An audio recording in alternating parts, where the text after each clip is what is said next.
আসসালামু আলাইকুম সবাইকে। আশা করি আপনারা সবাই ভালো আছেন। আজকের বাতচিতের আয়োজনে আজকে আমাদের সাথে উপস্থিত আছেন ফরহাদ মাজার স্যার, কবি, লেখক এবং চিন্তক। আজকে আমাদের আহ, স্যারের সাথে কথা বলার বিষয় হচ্ছে রাষ্ট্রনৈতিক বোঝাপড়া ও দার্শনিক হালচাল। প্রথমত স্যারকে শুভেচ্ছা এবং জন্মদিনের শুভেচ্ছা এবং স্বাগতম স্যার বাতচিতের আজকের প্রোগ্রামে। স্যার, প্রথম প্রশ্নটা আপনার কাছে আমাদের তরফ থেকে সেটা হচ্ছে, রাষ্ট্রের দার্শনিক কোনো ভিত্তি কি থাকতে পারে? থাকলে তার স্বরূপ কেমন হওয়া উচিত স্যার? আমরা আগেই খুব ভালো প্রশ্ন। আগে একটা জিনিস আমি একটু করে বলে দিই। রাষ্ট্রনৈতিক শব্দটা খুব ভালো শব্দ না, কেমন? রাষ্ট্রনৈতিক শব্দটা দর্শনের দিক থেকে প্রিসাপোজ করে রাষ্ট্র নামক কিছু একটা আছে, কিন্তু রাজনীতি আছে। রাজনীতি আমাদের ধারণাটা সে আগের থেকে যে রাজা ছিল, মানে রাজা মানে যেখানে ক্ষমতা এবং একটা জনগোষ্ঠী তাদের নিজেদেরকে কি করে তারা পরিচালিত হবে, তাদের তাদের নীতি কি হবে, তাদের সমাজ কি হবে, সম্পর্ক কি হবে, এটা যেখানে সিদ্ধান্ত হয়, এটাকে বলা হয় পলিটিক্স। শব্দটা এসেছে গ্রিক পলিস থেকে। পলিস, পলিস মানে হলো এই যে আমরা শুধু জীব না, আমরা শুধু জীব না, মানে আমাদের যেমন আমরা প্রাচীনকালে যখন রাষ্ট্র ছিল না, তখন তো আমাদের খাওয়া দাওয়া করতে হতো নাকি? স্যার। আমাদের খেতে হতো। তাহলে সে খাদ্য ব্যবস্থাটা, জীবনযাপনটা আহ, কাকে কেন্দ্র করে হতো? পরিবারকে কেন্দ্র করে। তারপরে কিভাবে হতো? পরিবার থেকে গ্রাম বা পাড়া কেন্দ্র করে আমাদের চাষবাস, খাওয়া দাওয়া, সংস্কৃতি সব ওই কেন্দ্র করে হতো। তাহলে ওটা ছিল কি? আর্থিক জীবন, মানে জীবের জীবন। এই যে পরিবার নিয়ে কাজ করছি, জীবের জীবনকে টিকিয়ে রাখার জন্য যে লড়াই সংগ্রাম, এটা হলো জীবের জীবন। ঠিক আছে তো? এখন এই জীবের জীবনটাকে এই গ্রিক ভাষা এটাকে বলা হয় ইকোনমিক্স। আমরা এখানে ইকোনমিক্স বলতে যেটা বুঝি ওটা না। ওয়াইফোস মানে বাড়ি, আর হ্যাঁ, এই পরে এইগুলো মানে এই বাড়ির যে ব্যবস্থাপনা, বাড়ির ব্যবস্থাপনার বিদ্যাকে বলা হয়, আগে শুরু হতো অর্থনীতি। কিন্তু কদিন পরে যখন আরো অর্থনৈতিক বিকাশ হলো, তখন এই ইকোনমি শব্দটা বা এটার আরেকটা মানে তোমার আসলো। সে মানেটা কিরকম? সেটা হচ্ছে পলিটিক্যাল ইকোনমি, মানে খালি বাড়ির ব্যবস্থাপনা না, বৃহত্তর সমাজের ব্যবস্থাপনা। এটাকে নিয়ে যে অর্থনৈতিক আলোচনা লিখবেন পলিটিক্যাল ইকোনমি। কিন্তু পলিশ কথাটা হলো যে যখন মানুষ পরস্পরের সঙ্গে সম্পর্কিত হয়, অনেকগুলো জনপদ যেমন তৈরি আছে, এই জনপদ গুলো তাদের মধ্যে কি ধরনের সম্পর্ক হবে, ব্যক্তির অধিকার কি থাকবে, একটা গোষ্ঠীর অধিকার কি থাকবে, গোত্রের অধিকার কি থাকবে, পরিবারের অধিকার কি থাকবে, এই সমস্ত কিছু যখন মানুষ তর্ক বিতর্ক করে, পরস্পরের সঙ্গে তর্ক বিতর্ক করে, যখন সকলের যা মঙ্গল এই সিদ্ধান্ত নেয়। আবার বলি, সকলের যা মঙ্গল, এই জন্য গুড কথাটা ফরাসি দর্শনে খুব গুরুত্বপূর্ণ একটা শব্দ। কমন গুড, সকলের যা মঙ্গল, এটা যেখানে নির্ধারিত হয়, এটা যেখানে যে পরিসরে এটাকে নির্ধারিত হয়, এটাকে বলা হয় পলিস। সেই পলিস থেকে পলিটিক্স। পলিটিক্স মানে ওই পরিসর যেখানে সকলের ভালো কি, এই সিদ্ধান্ত যেখানে গ্রহণ করা হয়, এটাকে বলা হয় পলিটিক্স। অ্যারিস্টটলের পলিটিক্স পড়লে আমরা দেখবো যে এটা ছিল আদি মানে। এখন পলিটিক্স বলতে বোঝায় যে রাষ্ট্র নামে একটা একটা প্রতিষ্ঠান আছে, কি করে এটা গড়ে উঠলো, কারা বানাইলো, এটা নীতি কি দিল, এটা নিয়ে কোনো প্রশ্ন নেই। প্রশ্ন হলো যে ওটা পলিটিক্স। এখন একমাত্র কাজ হলো কে ওই ক্ষমতা দিতে পারবে, আর আমাদের আগামী 50 বছর কি 15 বছর কি 20 বছর লুটপাট করবে। এইটা হলো পলিটিক্স হয়ে গেছে। ঠিক আছে কথাটা? ফলে এই যে আমি ব্যাখ্যা করলাম, এই ব্যাখ্যাটা খুব গুরুত্বপূর্ণ, কারণ অধিকাংশ তরুণ পলিটিক্স বলতে কি সে বোঝে না। সে মনে করে পলিটিক্স করা মানে বিএনপিতে যোগদান করা, কি জামাতে যোগদান করা, কিংবা ছাত্র দল করা, কি এই যে এখনকার এনসিপিতে যাওয়া, এটাকে পলিটিক্স বলে। এনসিপিতে যোগদান করলে এটা পলিটিক্স না। কেন পলিটিক্স নয়? কারণ এটা একটা প্রতিযোগিতা। আমরা একটা বাজারে প্রতিযোগিতায় নামছি কি জন্য? নির্বাচন পাওয়ার জন্য। এনসিপি কি করতেছে? নির্বাচনে ভোট পাওয়ার জন্য প্রতিযোগিতায় নেমেছে। এটাকে পলিটিক্স বলে। পলিটিক্স ততটুকুই যতটুকু সকলের মঙ্গলের জন্য আমরা সকলে মিলে কাজ করি। যে গ্রুপটা সকলের মঙ্গলের জন্য কাজ করে, এটাকে বলা হয় পলিটিক্যাল।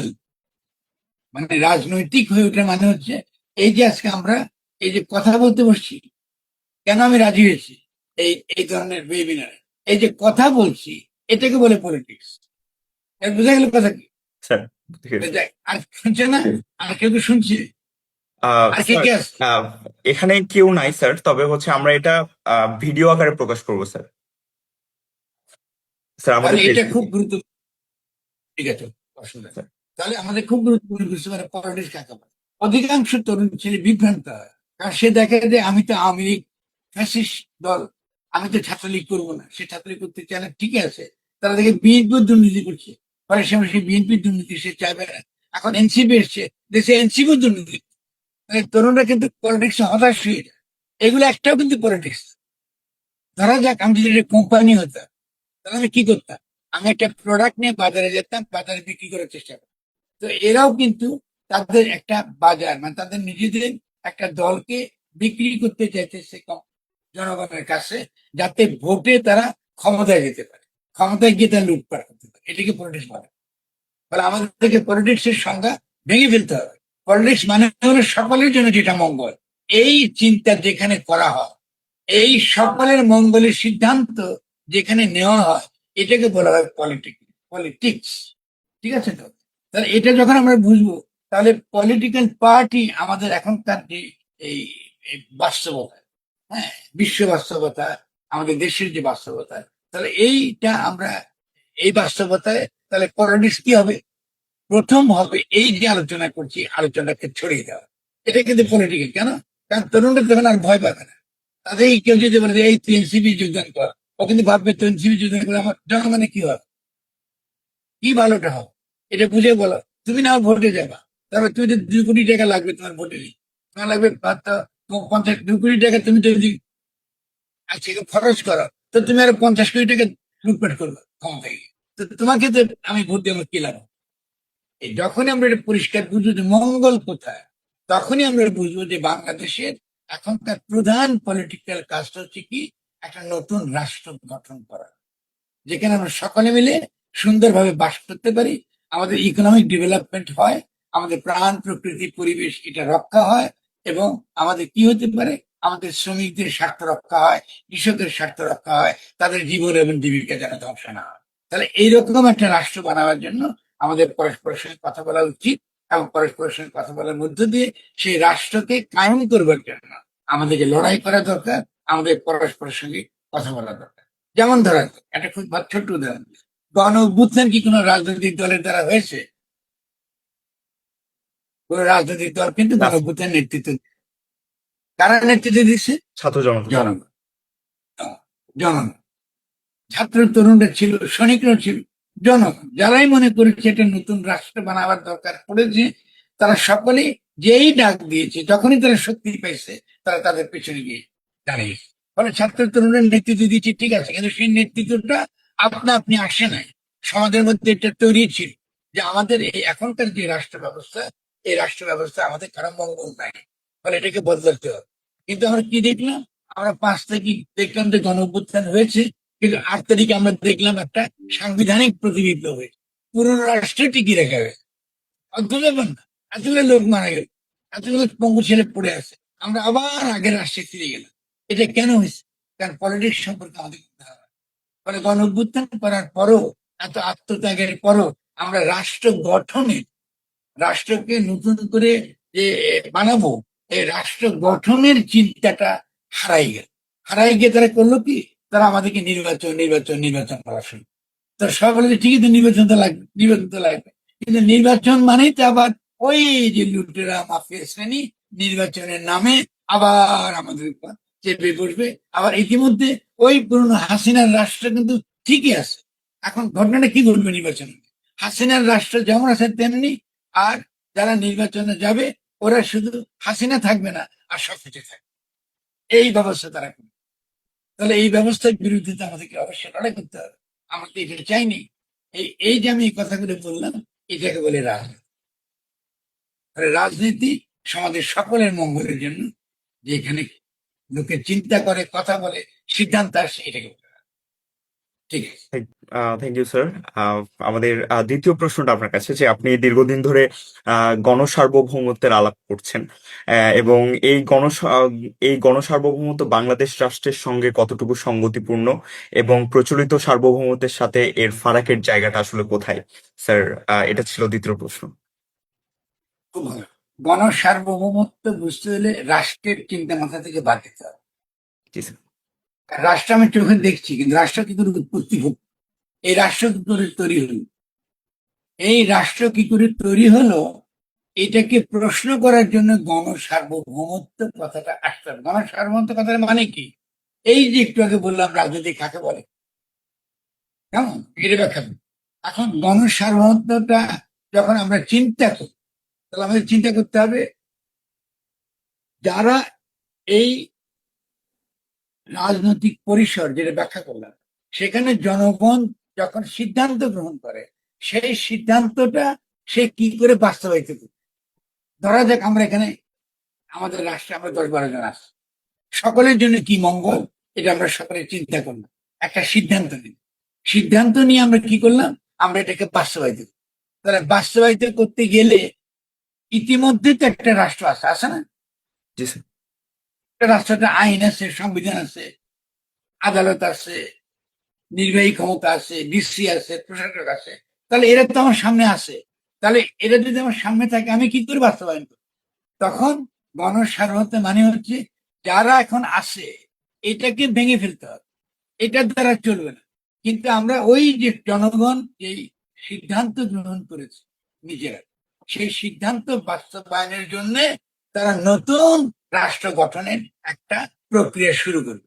তাহলে গণসার্বভৌমত্ব মানে গণক্ষমতা, গণস্বাস্থ্য মানে জনগণের ক্ষমতা জনগণের কাছে ফিরিয়ে দেওয়া।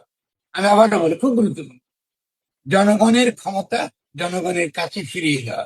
তারা কি ধরনের রাষ্ট্র বানাতে চায়, তারা কি করে বাস করতে চায়, তাদের প্রাণ প্রকৃতি পরিবেশ তারা কি করে রক্ষা করবে, তাদের জীবন জীবিকা তারা কি করে রক্ষা করবে, তাদের ব্যক্তি অধিকার ব্যক্তি মর্যাদা তারা কি করে রক্ষা করবে, এই সিদ্ধান্ত তারা সামষ্টিক ভাবে নেবে, আগে নেবে।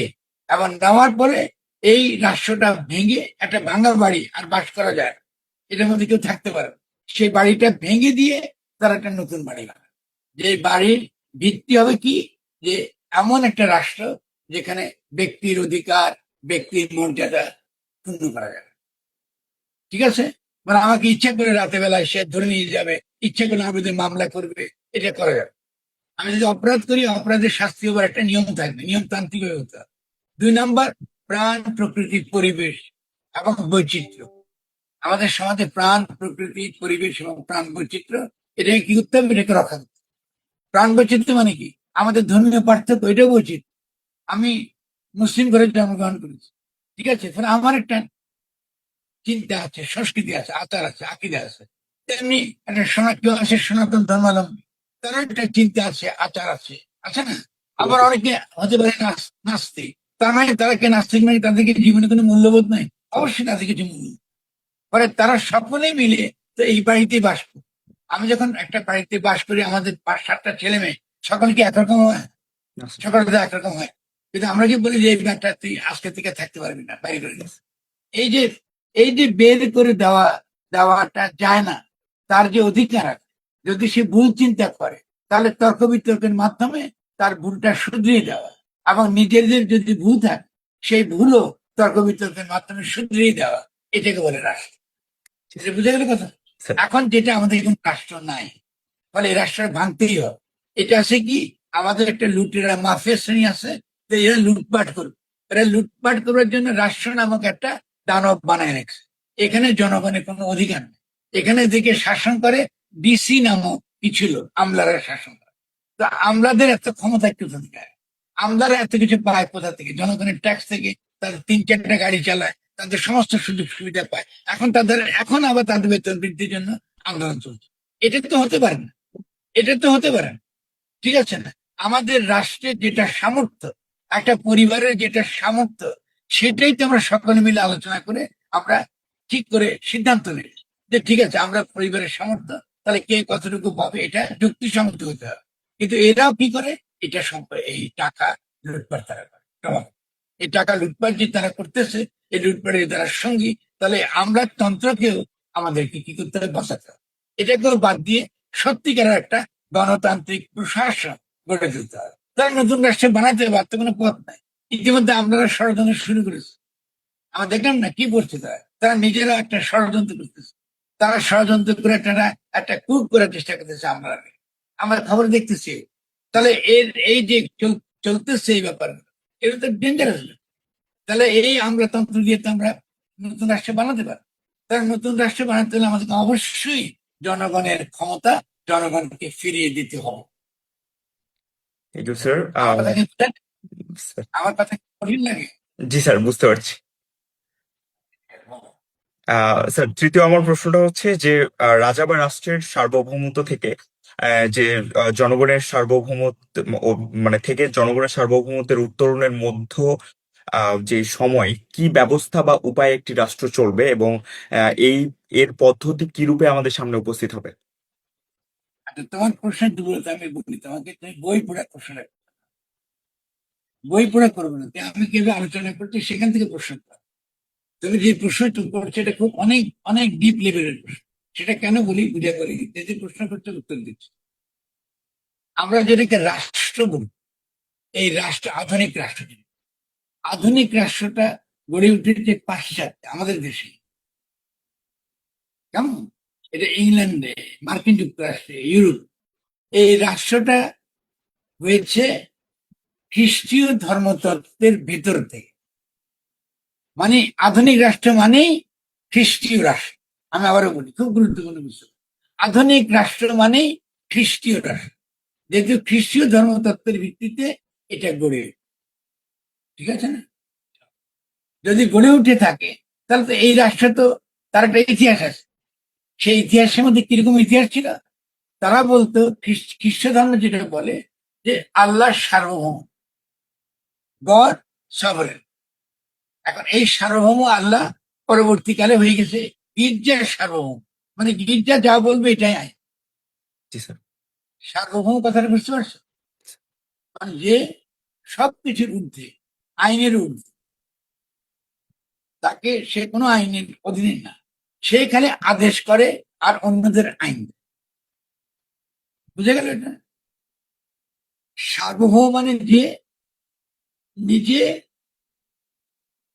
কোনো আদেশের অধীন না, কিন্তু সে আদেশ দেয়। সে আদেশের অধীন ততটুকু যতটুকু সে নিজে আদেশ দিয়েছে। এতটুকু মনটা। তাহলে সার্বভৌম মানে কি? সর্বোচ্চ কর্তৃত্ব সম্পন্ন। সে যা বলে এটা আইন, এটা বলে সার্বভৌম। তাহলে গির্জা ছিল সার্বভৌম। এখন গির্জার সার্বভৌম পরবর্তীকালে বলা হলো রাজা সার্বভৌম। যখন রাজতন্ত্র এলো তখন বলা হলো রাজা সার্বভৌম। এরপরে রাজার বিরুদ্ধে যখন জনগণ বিদ্রোহ করলো তখন বললো জনগণ সার্বভৌম। তাহলে সার্বভৌমত্বের ধারণাটাই কিন্তু খ্রিস্টীয় ধারণা। আবার আমি কেন বারবার রিপিট করছি জানতে হবে, বাক্য আকারে মুখস্থ রাখতে। সার্বভৌমত্বের ধারণাটাই কিন্তু খ্রিস্টীয় ধারণা। এই যে রাষ্ট্রের সার্বভৌমত্বের ধারণার কথা এবং এটা একটা আস্তে আস্তে বিবর্তন হয়েছে স্যার। হয়েছে, ভেরি গুড। তাহলে তাহলে পশ্চিমে গড়ে উঠে। তাহলে ইসলাম ধর্মে কি সার্বভৌমত্বের ধারণা আছে? আছে না, যে তা না, কিন্তু এটা খ্রিস্টীয় ধর্ম ধরতে পারে। মানে এটা কারো কাছে ট্রান্সফার করা যায়। মানে আল্লাহ সবরেন, কিন্তু আল্লাহর সমকক্ষ কেউ নেই। মানে রাষ্ট্রের সার্বভৌমত্ব যে মানে, বা দিকে ইসলামী রাষ্ট্র বলে, ও কিন্তু অনইসলামিক বক্তব্য দিচ্ছে, ইসলাম বিরোধী সে। কারণ ইসলামের মধ্যে রাষ্ট্রের সার্বভৌমত্ব নামে কোন সার্বভৌমত্বের কনসেপ্ট হতে পারে না। কারণ সবরেন একমাত্র যিনি আল্লাহ। আচ্ছা, এখন কি হবে? আল্লাহ গ্রহ নক্ষত্র বিশ্ব প্রকৃতি সবকিছুরই নিয়ম তিনি ঠিক করে দিচ্ছে। গ্রহ নক্ষত্র বিশ্ব প্রকৃতি সবকিছু নিয়ম তিনি ঠিক করে দিচ্ছে। এটাকে মনোযোগ দিয়ে শুনে খুব গুরুত্বপূর্ণ বুঝতে পারে। যেহেতু যারা একটু ইসলামকে ভালোবাসে, নামাজ কালাম পড়ে, কোরআন শরীফ পড়ে, তাদের জন্য বেশি মনোযোগী বলছে। কোরআনে আল্লাহ সফর, আমরা মুসলিম আকারে মনে করি তিনি সফর। তিনি যে নিয়ম বিধান মেনে দিয়েছে, সেই বিধান মতো কি হচ্ছে এই বিশ্ব প্রকৃতি চলছে। সূর্য কি পশ্চিম দিকে উঠে? সূর্য কি পশ্চিম দিকে ওঠে? তুমি সূর্যকে আদেশ দিলে সূর্য কি পশ্চিম দিকে উঠবে নাকি পূব দিকে? পূব দিকে উঠবে। দেখুন, না, পানি কি উপর থেকে নিচের দিকে নামে নাকি নিচের থেকে উপর দিকে যায়? নিচ থেকে নামে উপর থেকে তাহলে নামে, কিন্তু আবার পানি বাষ্প হলে কোথায় যায়? উপরে চলে যায়। উপরে চলে যায়। এই যে তাহলে এই যে প্রাকৃতিক নিয়ম, এটা তো সভারেন্টি লক্ষণ। তাহলে কোরআন বলে এগুলো তার আয়াত। খুব সুন্দর সব আয়াত মানে চিহ্ন, মানে এই সবই তার চিহ্ন। এইসব দেখে আমরা বুঝি যে সভারেন একটা সত্তা আছে, যিনি আমার ইচ্ছার মুখোমুখি নন। আমার ইচ্ছা আমার চাওয়া পাওয়ার অধীন তিনি নন। আমার কাজ হচ্ছে তার ইবাদত করা, তার দাসত্ব করা। তিনি কি করে এই পৃথিবী সৃষ্টি করলেন এটা বোঝা, এবং তিনি কি করে আমাকে মানুষ আকারে দুনিয়ায় পাঠালেন এবং কি করে তিনি আমাকে চলতে বলেন, তিনি কিভাবে চললে তিনি সন্তুষ্ট হন, এটা করা। এটাকে বলে নীতি, নৈতিকতা, এথিক্স। ফলে ইসলাম এথিক্স এর উপর জোর দেয়, নীতির উপর জোর। মানে তুমি নিশ্চয়ই আল্লাহ তোমাকে এমন কিছু দিয়েছে যে এর ভিত্তিতে তোমার কি করা ঠিক আর কি করা বেঠিক এই সিদ্ধান্ত তুমি নিতে পারো। জি স্যার। কি ঠিক আর কি বেঠিক এই সিদ্ধান্ত তুমি নিতে পারো। এখন আমাদের যারা আলেমরা আছেন তারা বলুন যে এটা আপনি কোথায় পেলেন? হ্যাঁ, এটা আসার সূরা বাকারায় আছে। কারণ তিনি মানুষকে সৃষ্টি করেছেন তার খলিফা হিসেবে। মানে আমি দুনিয়া আসছি আল্লাহর প্রতিনিধি হিসেবে। তার যে গুণাবলী, এই গুণাবলী আমার মধ্যে আছে। তাহলে আমি যদি আমার মধ্যে সেই গুণাবলীকে আমি যদি অনুসন্ধান করি, সেই গুণাবলী আমি খুঁজে পাবো। কোথায় খুঁজে পাবো? আমার প্রজ্ঞার মধ্যে। এই যে আমি কথা বলছি, তিনি বলাচ্ছেন বলে, তিনি না বলে তো আমি কথা বলতে পারতাম। না, তিনি যদি চাইতেন আমি এখনই কিন্তু মরে পড়ে থাকতাম। ফলে আমাকে যে জীব দেহ তিনি দিয়েছে, এটা তার কাছ থেকে পেয়ে আমি মায়ের পেট থেকে বাবার উরুষ থেকে বেরিয়ে এসে এখন কথা বলছি। এই কথা তিনি যে কোনো মুহূর্তে হরণ করতে পারেন। ফলে আমি যখন কথা বলছি তখন আমাকে বারবার চিন্তা করতে হবে, আমি তো তার দাস, আমি তো তার দাস, আমি তো তার দাস। কি কথা বললে তিনি খুশি হবে, মানে কি কথা বলে তার জগতের মঙ্গল হবে? কারণ আমি তো খলিফা আকারে দুনিয়া। ফলে আমাকে মধ্যে তার গুণাবলী রয়েছে। তাহলে কি কথা বললে, কি ধরনের সমাজ কায়েম করলে আল্লাহ সন্তুষ্ট হবে, এটা আমাকে চিন্তা করতে হবে। মানুষের সঙ্গে একটা পাথরের সঙ্গে পার্থক্য হচ্ছে এই, আল্লাহ মানুষকে সে চিন্তা করবার ক্ষমতা দেয়। এটাকে আমরা বলি কি, আমাদের আক্কেল দিয়েছেন, আমাদের প্রজ্ঞা দিয়েছেন, আমাদের বুদ্ধি দিয়েছেন, আমাদের কল্পনা দিয়েছেন, আমাদের প্রেম দিয়েছেন, আমাদের ভালোবাসা দিয়েছেন, আমাদেরকে ভরপুর করে দিয়েছেন। এখন এই ভরপুর যে আসি আমি, এখন তাই আমি কোরআন যখন পড়ি তখন কোরআন তো আয়াত। ফলে কোরআন আমি তাহলে ভালো বুঝি। কেন আমি ভালো বুঝবো? কারণ আমাকে তো তিনি দিয়ে দিয়েছেন কোরআন বোঝার, কোরআন বোঝার জন্য। আলেম কথাটার মানে হচ্ছে যিনি প্রজ্ঞাবান, যিনি জ্ঞানী ব্যক্তি। আলেম মানে যিনি কোরআন হাদিসে পড়ছে তাকে আলেম বলে। এটা ভুল তো। যিনি জ্ঞানী ব্যক্তি তাকে ইসলাম জ্ঞানী। ফলে তিনি যখন আমাকে এই জ্ঞানটা দিয়েছে এটা তার কাছ থেকে পাবো। আমার বুদ্ধি এটাকে আমি নিজে আবিষ্কার করছি নাকি? আমি যে মনে করি হ্যাঁ সব আমি করছি, এটা আমার বুদ্ধি, তৎক্ষণাৎ আমি অহংকারী হয়ে যায়। আবার কি হয়ে যায়, আমি কুফরিতে ঢুকে পড়ি। তাহলে আপনি যখনই আমি মনে করি আমি একজন কি দাস, তার আমি তার বান্দা, তার মানে আমার এই বুদ্ধি এটা তার কাছ থেকে পাওয়া। ফলে এটাকে সুন্দরভাবে ব্যবহার করব। যে তরিকা তিনি আমাকে শিখিয়েছেন সে তরিকা মতো আমাকে এটাকে ব্যবহার করতে জানতে হবে। সে তরিকা মতো যখন আমি ব্যবহার করি, আমার প্রোগ্রাম মতো যখন এটাকে আমি ব্যবহার করি, তখনই আমি কি করি, আমি তার ওই যে মুত্তাকি, কেমন বলে কোরআন হলো হুদাল্লিল মুত্তাকিন, মানে যারা সত্যিকার অর্থে মুত্তাকি, আল্লাহকে যারা ভয় পায়, আল্লাহর কাছে যারা আত্মসমর্পণ করছে, আল্লাহকে যারা মনে করে তিনি একমাত্র সবরেন, এই এদের কাছে তখন কোরআন ধরা দেয়। কোরআন বেকুবদের কাছে ধরা দেয়, জি স্যার। কোরআন অজ্ঞানীর কাছে ধরা দেয়, কোরআন কোন স্টুপিডের কাছে ধরা দেয়, কোরআন কোন লোকের কাছে ধরা দেয় না যে কথা কথা তাকফির করে, যে ওই বেটা কাফের, ওই বেটা জানে না, আমি বেশি জানি, আমি যাই বলি এটাই একমাত্র সত্য। বা যারা বলে যে ওই যে কোরআনে আল্লাহ বলিয়াছেন, এটা যখনই বলবে তখনই এটা সে কিন্তু কুফরির মধ্যে পড়ে যাবে।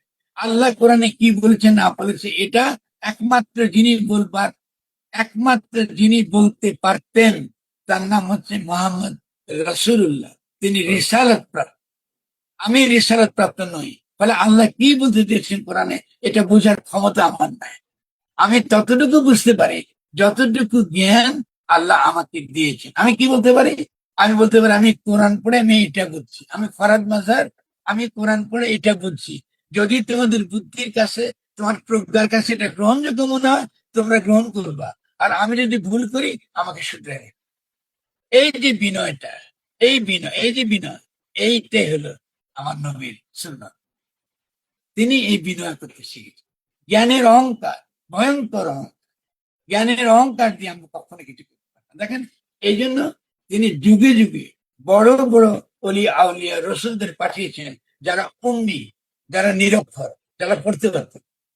তারা যখন পড়তে পারত না, তার মানে কি তারা কম জ্ঞানী? রসুলের জ্ঞান কি কম ছিল? তার চেয়ে প্রজ্ঞাবান পুরুষকে পৃথিবীতে আসছে কেউ? কিন্তু তিনি উম্মি ছিলেন, নিরক্ষর ছিলেন। তিনি তো আমাদের পড়তে পারেন। জি, জি। আল্লাহ আমাকে দিয়েছে সে সৌভাগ্য, আমি পড়তে পারি। এখন আমার সুবিধা রাখি, আমি পড়তে পারতেছি, বুঝতে পারতেছি, এবং ইসলামের বিরুদ্ধে যারা আক্রমণ করে তাদেরকে আমি লড়াই করতে পারতেছি। তারা ফলে তরুণদেরকে বিভ্রান্ত করে এক শ্রেণীর আলেমরা, বিভ্রান্ত করে তারা কি বলে? তারা বলে দুনিয়াতে ইহলোকে কিছু পাওয়ার নাই, তোমার তোমার সবকিছু পাবো তুমি পরলোক। পরলোকে গেলে তুমি 70,000 পুরপুরি পাবা। পরলোকে গেলে তুমি এই খেতে পাবা, ওই খেতে পাবা, সেই খেতে পাবা। পরলোকে কি আছে না আছে, কেউ কি পরলোকে গিয়া ফিরে এসে কি বলছে? বলে। এবং আয়াত আকারে কোরআনে যেভাবে কথাটা লেখা আছে, এটার তাৎপর্য কি? এটা একমাত্র জ্ঞানী ব্যক্তির বুঝে। জ্ঞানী ব্যক্তি, কারণ আল্লাহ কি বলছে, একমাত্র প্রজ্ঞাবান মানুষই এই আয়াতগুলোর অর্থ উদ্ধার করতে পারবে। সকলে এর অর্থ উদ্ধার করতে পারবে না। ফলে কোরআন থেকে যদি আমি হৃদায়ত চাই, হেদায়েত শব্দটি হলো হুদাল্লিল মুত্তাকিন। কোরআন যদি আমার হেদায়েতের পরামর্শ করবার ধারণা করতে হয়, তাহলে কোরআনকে তেমনি করে আমাকে তার কাছে বারবার ফিরে যেতে হবে। এই জন্য কোরআন চিরায়ত, যেহেতু কোরআন আয়াত, তার অর্থটা বিশেষ যুগে তার কি কি অর্থ হবে এটাও যুগের দ্বারা ঠিক হয়। আমি কোরআনের নিকটবর্তী হতে পারি, আল্লাহর নিকটবর্তী হতে পারি, যদি সেই যুগের যে জ্ঞান, সেই যুগের যে জ্ঞানের যে স্তর, সেই জ্ঞানের স্তরে বসে আমি যদি কোরআন পাঠ করতে শিখি। কারণ কোরআন আয়াত, কোরআন ভাষা, এবং এটা আল্লাহর ভাষা। এই আল্লাহর ভাষা আয়ত্ত করাটা কখনোই মানুষের পক্ষে সম্ভব না। মানুষ ততটুকুই মাত্র আয়ত্ত করতে পারে যতটুকু তার জ্ঞান এবং প্রজ্ঞা, জ্ঞান এবং প্রজ্ঞা, তার বিচার বুদ্ধি, তার প্রেম, অন্যের প্রতি ভালোবাসা, সমাজের প্রতি ভালোবাসা, সকলের প্রতি ভালোবাসা, আল্লাহর সৃষ্টির প্রতি ভালোবাসা, যাদের মধ্যে জাগরুক, একমাত্র তারাই কোরআন পড়ে কোরআন বুঝতে পারে। যখন তারা বুঝতে পারে, তারা কি হয়ে যায়? তারা চুপ হয়ে যায়, তারা আল্লাহর ধ্যানে মগ্ন হয়। ঝিনুক যেরকম, যখন তার ভিতরে যখন ঝিনুক হয়, তখন মুখ বন্ধ করে, ঠিক তেমনি বাচালেরা কখনো সত্যিকার অর্থে এই আমি এটা আল্লাহ এটা বলছি, এই তুমি শাস্তি ব্যাপার, এই যে ভীতি দেখানো, এটা কখনো ইসলাম ধর্মের রসুলের এটা তার। স্যার, এখানে আমার একটা প্রশ্ন। স্যার। শেষ করি, আমরা তো আলোচনা করে এসেছি। শেষটা হবে এরকম যে তাহলে পাশ্চাত্যের যে চিন্তা, পাশ্চাত্য চিন্তা নকল করে আমরা যদি বাংলাদেশে একটা রাষ্ট্র বানাই, আধুনিক রাষ্ট্র বানাই, এটাও ইসলাম বিরোধী হবে। তাহলে ইসলাম যদি সত্যিকারের, যদি গণ গণ মানে জনগণ, জনগণের অভিপ্রায়, যে জনগণের মধ্যে আল্লাহ জ্ঞান দিয়েছেন, বৃত্তি দিয়েছেন, ভালোবাসার বৃত্তি দিয়েছেন, অপরের প্রতি ক্ষমাশীল হওয়ার তিনি বৃত্তি দিয়েছেন। কেউ অপরাধ করলে ক্ষমা করে দেওয়া, যে তুমি অপরাধ করেছো ক্ষমা করে দিলাম, এই যে বৃত্তি যাদেরকে দিয়েছেন, তারাই একমাত্র শাসনের রূপ, তারাই একমাত্র নতুন ধরনের কি করবে, তারা প্রশাসন করবে, রাষ্ট্র কায়েম করবে, প্রশাসন করবে। তারা এমন কোন নীতি করবে না যে নীতিটা মানুষের স্বভাবের বিরুদ্ধে। কারণ আল্লাহ সে স্বভাবটা আমাদেরকে সৃষ্টি করে দিয়ে, সে স্বভাবের বিরুদ্ধে আমরা কি করতে পারবো না, আমরা এমন কোন অবস্থা নিতে পারবো না যা আমার ফিতরা, আমার যে স্বভাব আমি আল্লাহর কাছ থেকে নিয়ে এসেছি, এই ফিতরাতের বিরুদ্ধে যদি কেউ দাঁড়ায়, তাহলে আমরা একটা কি, আমরা একটা বৃহত্তর সমাজ আমরা গ্রহণ করতে পারবো। তাহলে আমরা যদি রাষ্ট্র কথাটা বলি, রাষ্ট্র কথাটা হবে আমাদের সমাজেরই একটা রূপ, যে সমাজে সেই রূপে কি হবে, সকলের মঙ্গলের জন্য, যেখানে আমরা সিদ্ধান্ত গ্রহণ করি। এটা আধুনিক রাষ্ট্র হবে। এটা হবে এমন একটা কি মজলিসে শুরা, যেখানে আমরা জনগণের সকলের মঙ্গল, সেখানে নাস্তিক থাকতে পারে, কমিউনিস্ট থাকতে পারে, সনাতন ধর্মাবলম্বী থাকতে পারে, যে থাক, পশু পাখি, সকলের জন্য ইনসাফ কায়েম করবার যে মজলিসের শুরা, এটাকে ইসলামী ভাষায় আমরা রাষ্ট্র বলতে পারি, যদি আমরা কথার কথা হিসেবে। কিন্তু ভুলে গেলে চলবে না, এই রাষ্ট্রের ধারণাটা পাশ্চাত্য রাষ্ট্রের মতন হবে না। এটা নতুন ধরনের রাষ্ট্র হবে, এবং সেই রাষ্ট্র সারা দুনিয়ায় যত রকম তাগুতি রাষ্ট্র আছে, যত রকম রাষ্ট্র, যেটা কি একটা তথাকথিত আইনের পুজো তাগুত, তার চেহারাটা কেমন, তার চেহারাটা দানবের মতো, দানবের মতো। ফলে যে রাষ্ট্র দানবের মতো, দাজ্জাল, যে রাষ্ট্রগুলো সারা দুনিয়া এখন কায়েম আছে, সে দাজ্জালের বিরুদ্ধে লড়াই করবার যে গণ অভ্যুত্থান, এটা হয়ে গিয়েছে কয় তারিখে, 5ই আগস্ট 2000 কি 24। 24, 2024 জুলাই গণ অভ্যুত্থান, এটা তাগুতের বিরুদ্ধে লড়াই শুরু হয়ে গেছে। এই তাগুতের বিরুদ্ধে লড়াইটা শুরু হওয়ার মানে হলো, বাংলাদেশ সারা পৃথিবীতে যত জুলুমবাদ, যত জালিম আছে সারা দুনিয়ায়, সে ইসরায়েল সহ, হিন্দুত্ববাদ সহ সারা দুনিয়ায় তার বিরুদ্ধে সে বিদ্রোহ ঘোষণা করছে। এটাকে থামানো যাবে, এটাকে পৃথিবীর কোনো শক্তি নাই এটাকে সে থামিয়ে দিবে। কিন্তু তথাকথিত হুজুর বা আলেমরা এটার নামে ইসলামী রাষ্ট্র যারা কায়েম করতে চায়, এরা ইহুদিবাদ। এদেরকে এই মোসাদ এবং ভারতীয় হিন্দুত্ববাদীরা, এরা এদেরকে টাকা পয়সা দেয়, এবং তারা তথাকথিত একটা ইসলামী রাষ্ট্রের কথাবার্তা বলে। ইসলামী রাষ্ট্র বলে কোন রাষ্ট্র নেই, একমাত্র ইসলামের সমাজ আছে, একটা বিশ্ব সমাজ, উম্মা আছে। মানে ইসলামের স্বপ্ন উম্মা, দুনিয়াতে একটা এমন একটা বাড়ি বানাবো, দুনিয়াটা এমন একটা বেশখানা হবে, যেখানে প্রত্যেকটা জাতি, প্রত্যেকটা বর্ণ, প্রত্যেকটা ভাষা, প্রত্যেকে শান্তিতে কোন রকম কি মারপিট না করে তারা একটা বেহেশত বানিয়ে ফেলাবে বাংলাদেশ, কি সারা দুনিয়া। আজকে কোটি কোটি কোটি কোটি টাকা খরচ হচ্ছে কি জন্য, এই যে অস্ত্র হত্যা করার জন্য। হত্যার ইন্ডাস্ট্রি দেখেন আমরা কি চোখের সামনে গাজার ধ্বংস। মানে আমরা যে বিশ্ব সমাজ চাই, সেই বিশ্ব সমাজে কোনো অস্ত্রের কারখানা থাকবে না। সেই বিশ্ব সমাজের সমস্ত টেকনোলজি কি ব্যবহৃত হবে, মানুষের উপকারে। আমরা যে টেকনোলজি, যে কৃত্রিম, যে বিজ্ঞান আমরা চর্চা করব, সেই বিজ্ঞান এবং কৃত্রিম হবে কি জন্য, এই যে আল্লাহর সৃষ্টিকে রক্ষা করার জন্য, দুনিয়াতে বেশ কায়েম করার জন্য আমরা একটা বিশ্ব সমাজ কায়েম করবো। সেখানে সকলের অধিকার আছে, সকলে তাদের নিজ নিজ স্বাতন্ত্র্য সহ, তাদের নিজ নিজ ভাষা এবং তাদের নিজ নিজ ধর্ম, সে তার মতন করে আল্লাহ তাকে যেটা পাঠিয়েছে, আল্লাহ বলেছে আমি প্রত্যেকটা জাতির মধ্যে আমি তাদের পথ প্রদর্শক পাঠিয়েছি। ফলে তারা তাদের নিজ নিজ পথ প্রদর্শকদের অনুযায়ী তারা সমাজ গঠন করবে। কিন্তু কোন বিশ্ব রাষ্ট্র, কোন পুঁজি, পুঁজি যেটাকে আমরা এখন দেখি, এটাও থাকবে না। এবং তথাকথিত একটা মাত্র সাম্রাজ্যবাদী রাষ্ট্র সবাইকে দমন পীড়ন করে যাবে সারা দুনিয়া ব্যাপী, এটা থাকবে। এই হলো ইসলামের যে স্বপ্ন। স্যার, আর যে উম্মার যে